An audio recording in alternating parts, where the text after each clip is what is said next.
It was unusual for Stradivari to covet one violin so much and refuse to sell it in his life.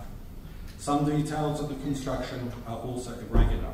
The quality of wood used at the top is very average, and there is a small gouge mark on the inside of the back, evidence of a wayward chisel, and the accuracy of the inlay in the C-bouts is less than satisfactory, and the cut of the scroll surprisingly asymmetrical, none of which should be apparent on a violin from the golden periods of past years. The varnish is, however, unmistakably Cremonese and undoubtedly from the Stradivari workshop. The controversy rages even today, with results from the science of wood dating, known as dendrochronology, remaining inconclusive and interpreted to the advantage of the opposing sides.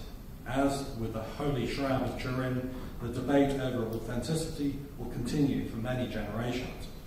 But for true believers, suggesting that Stradivari did not make the Messiah is no less blasphemous than inferring that the Mona Lisa was in fact painted by Da Vinci's great Auntie Maud. Around 1722, the curtain begins to fall on the golden period, and most instruments produced by the Stradivari workshop now show the hands of other craftsmen. Many of these late period violins, with the exception of some exquisite examples, forego the elegance of line for a degree of squareness and a varnish that often lacks the luster and transparency of former years. Stradivari's own distinctive work is less numerous and often fails to rise to the accustomed level, at times lacking in truth and symmetry, even the back and front disagreeing in cut. Stradivari eventually resigns the greater share of work to his sons, Francesco and Omobono, and among others, Carlo Bergonzi. However, we cannot fail to admire the continued struggle, still clinging to his beloved calling until the very end. It is in these final years when he occasionally but proudly broke his age on the labels, but with failing eyesight and control of the knife playing havoc in all directions, we sadly witness the evidence of his advancing age. The legend and legacy of Antonio Stradivari is universal, but there is one maker who produced violins that to many are even more desirable and tonally successful. Born in Cremona, 21st of August 1698, Bartolomeo Giuseppe Guarneri del Gesu was the last of the Casa Guarneri, a family of makers spanning 3 generations. It was his grandfather who was the first apprentice of Niccolo Marti in 1641. Del Gesu produced about 150 violins, many of which are the most highly prized in the world. Del Gesu began training with his father, an accomplished violin maker, Giuseppe Giovanni Battista Guarneri, also known, thankfully, as Filius Andreas. At an early age, he showed a precocious talent for assimilating the best qualities of other makers, and unlike his father, he soon took on board the developments taking place around the corner in Stradivari's workshop. This may explain improvements to the sound quality of his father's later violins built in collaboration with the young Del Gesu. In 1722, aged 24, Del Gesu left his father's house and married Caterina Arata, a native of Vienna. Curiously, over the next several years, he seemed to have turned his attention away from violin making, and indeed his name disappears from the census records. Perhaps he was just enjoying an exceedingly long honeymoon, but certainly this absence fueled rumors that he spent time in prison for an indelicate act of social behavior called murder.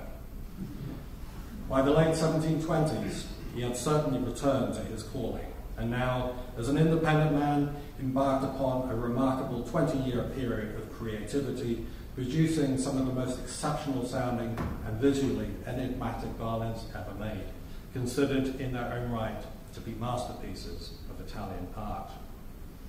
In about 1731, Del Gesu adopted an interior label with the Christogram IHS added to the margin, later giving rise to the name Del Gesu. The reason for using this cipher is a matter for speculation, but it may signify a connection with the Jesuits. By the early 1730s, his own unique style was fast developing. Violins made from this point on would differ significantly in appearance and tone of character from that of his father, or indeed the instruments of Stradivari. The violins he now covered with an unsurpassable varnish of varying tint, combining the best characteristics of instruments made over a century earlier in the town of Brescia with the fundamental qualities of Cremonese violins. Brescia makers such as Maggini and before him Gasparo da Salo created instruments known for their power and ability to withstand strong pressure from the bow. What Del Gesu achieved was to marry the dark, ravishing tonal beauty of Brescian violins with the ease of string response of the Stradivari and with monumental success. By the late 1730s, the erratic nature of his genius was beginning to show itself. He continued with the principles developed in earlier years, but with fewer inhibitions, using knife and gouge with increasing freedom. This trend grew with magnificent effect, and the last 4 years of his life offered some of the most glorious and outrageous violins ever seen. The heads are demonically exaggerated, the sound holes cut so freely, almost gothic in distortion. Yet even the most eccentric and extreme examples retain spellbinding tonal quality. The character of any instrument is usually the reflection of its maker's spirit and temperament, and with the considerable difference between the work of Stradivari and Del Gesu, one can suppose that the nature of these two men differed immensely. Stradivari was evidently a man with a titanic personality, and one that still dominates the world of violin-making. There have been few makers since who were not guided by his designs or inspired by his craftsmanship. Contrastingly, Del Gesu seems to have had a somewhat volatile personality. Perhaps we can say he was the Van Gogh of the violin-making fraternity, except with 2 ears. One suspects he was probably not easy to get on with, single-minded and fiercely independent. Upon examining the violins of his final years, it is easy to believe he was a man of wild abandon, an ex-jailbird fueled with alcohol, angry and disillusioned that his work had achieved so little recognition. The counter-argument might be that there was a deliberate purpose behind his maverick violins of the 1740s. Antonio Stradivari, his main competitor, had died some years before, and his father and teacher Filius Andreas in 1739. Perhaps an enormous weight had been lifted from his shoulders, and he now enjoyed a sense of freedom, allowing his own unique creative style to flourish. We might also speculate that Del Gesu simply realized he could never compete with the precision of a Stradivari and intentionally made violins to vividly express his exceptional artistry and outlandish personality. The violins by Stradivari were extremely popular during his day, but Del Gesu's remained backstage until the legendary violinist Niccolo Paganini brought them to the world's attention in the 1820s. Besides being the greatest violinist of his day, Paganini was a man with a gargantuan gambling problem and debts to match.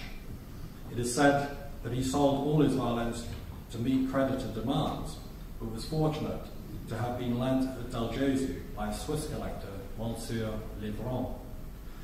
Not entirely happy with the sound of this violin, he took it to the Parisian maker and dealer Jean-Baptiste Vuillaume, who made adjustments to the setup, the angle of the neck, and measurements of the bridge and soundpost, and so successfully that the violin was later christened Il Canone, or the cannon, for its exceptional power.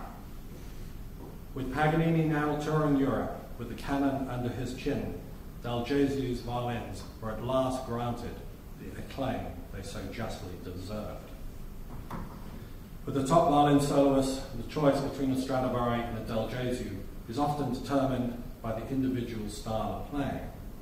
Cellists, however, are presented with different options between the larger, boisterous and tonally dark instruments of the Venetian school or the elegant, lighter models of the Cremonese. But for cellists, the choice is not just a matter of tonal preference. There are also physical considerations. as the larger Venetian instruments take more power to bring the strings to full resonance. Pablo Casals, the legendary Catalonian cellist, was a man of slight physical stature, but managed to handle a sizable cello, won by the Venetian maker Matteo Cafrilla. He did play at one time a Stradivari, but complained after performances that there were too many egos on the stage. Despite, the secret of Stradivari's success is often said to lie in the varnish, but Cremonese varnish is inherently soft, wearing quite easily and fast. So many of the best sounding violins have long lost much of the original top varnish.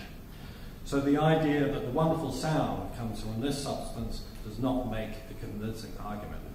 The makers mixed a basic varnish with various colours and ingredients to aid elasticity and enhance the aesthetic of the wood.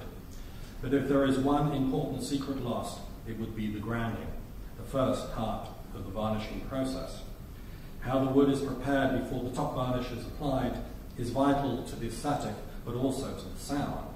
A good grounding will seal up the pores of the wood, allowing a high refractive index, essentially acting as a mirror to the incoming light. This important process also stops the top varnish from being absorbed, thus allowing the wood to vibrate freely beneath.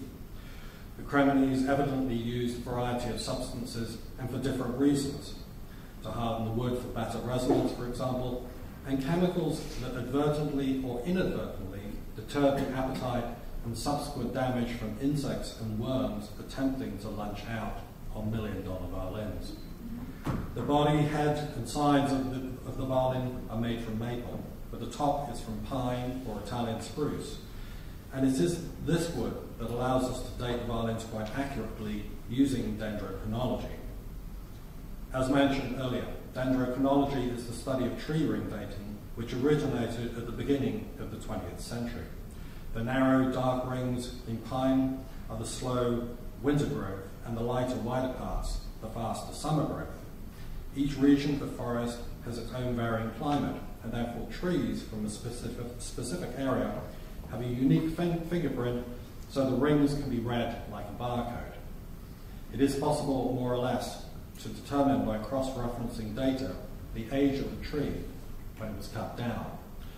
So if the tree rings on the top of a violin indicate the tree was still living after 1737, we know for sure it was not made by Stradivari. We can also determine from dendrochronology that while other makers bought wood from local distributors and varying origins, Stradivari, at least during the golden period, selected wood from one specific area. The wood used for instruments between 1711 and 1715, and again between 1717 and 1720, have a similar tree ring profile. This in turn makes authenticating Stradivari's from these periods relatively straightforward. Of course, wood is ever-changing to the immediate climate. The top of the cello can expand or shrink by up to a centimetre depending on conditions, particularly humidity.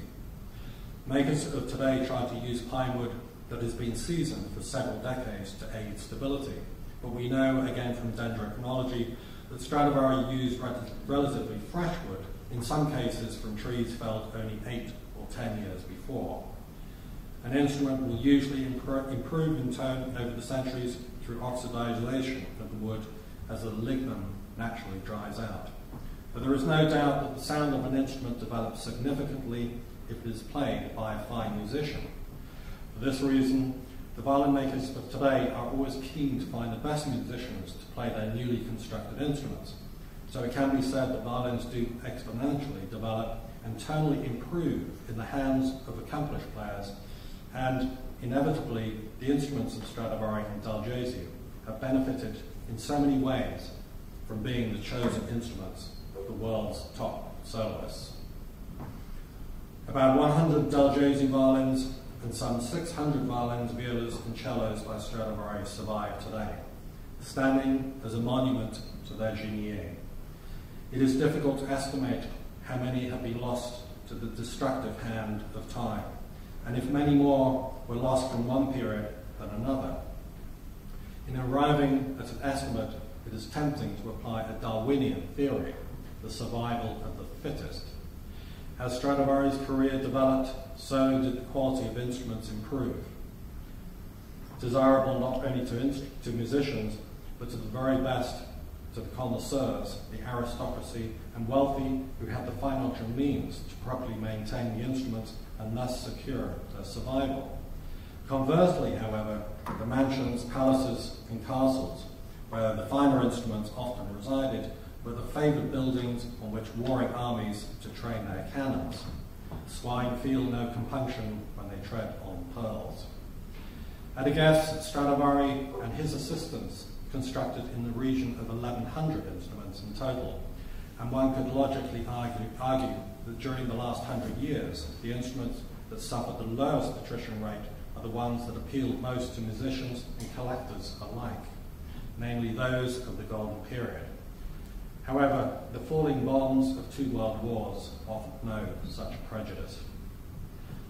100 years after Niccolo Amati's lone rescue of the Cremonese violin-making tradition, perhaps he, Amati, could look down from above content with his health and future.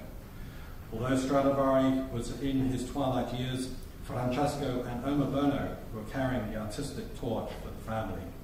Filius Andreas and Del Gesu for the Guarneris, Girolamo, the younger, for the Amatis, and Carlo Bergonzi was in the prime of life. All seemed well in 1736, but once again, all was to change. Stradivari died on the 18th of December 1737, aged 93. Filius Andreas Guarneri in 1739. Girolamo Amati in 1740. Omobono Stradivari in 1742. Francesco in 43.